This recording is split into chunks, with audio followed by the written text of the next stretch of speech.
एक समय की बात है, जंगल के पास एक लकड़हारा रहता था। वो जंगल में लकड़ी इकट्ठा करता था और उन्हें बाजार में बेचता था कुछ पैसों के लिए। एक दिन की बात है, वो एक पेड़ काट रहा था। तभी हुआ ये कि गलती से उसकी कुल्हाड़ी पास की एक नदी में गिर गई। नदी बहुत ज़्यादा गहरी थी और वास्तव में तेज़ी से बह रही थी।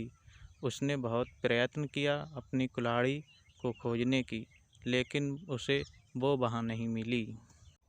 उसे लगा कि उसने अपनी कुल्हाड़ी खो दी है। वहीं दुखी होकर वो नदी के किनारे बैठकर रोने लगा। उसकी रोने की आवाज़ सुनकर नदी के भगवान उठे। उस लकड़हारे से पूछा कि क्या हुआ। लकड़हारा ने उन्हें अपनी दुखद कहानी बताई। नदी के भगवान को उस लकड़हारे के ऊपर दया आई और वो उसकी मेहनत और सच्चाई देखकर उसकी मदद करने की पेशकश की। वो नदी में गायब हो गए और एक सुनहरी कुल्हाड़ी लेकर वापस आए, लेकिन लकड़हारे ने कहा कि यह उसका नहीं है।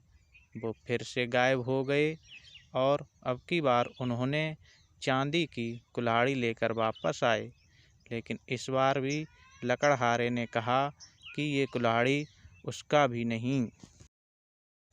अब नदी के भगवान पानी में फिर से गायब हो गए और अब की बार वो एक लोहे की कुल्हाड़ी के साथ वापस आ गए। लकड़ी की कुल्हाड़ी देखकर लकड़हारा मुस्कुराया और कहा कि यह उसकी कुल्हाड़ी है। नदी के भगवान ने लकड़हारे की ईमानदारी से प्रभावित होकर उसे सोने और चांदी की दोनों कुल्हाड़ियों से भेंट किया।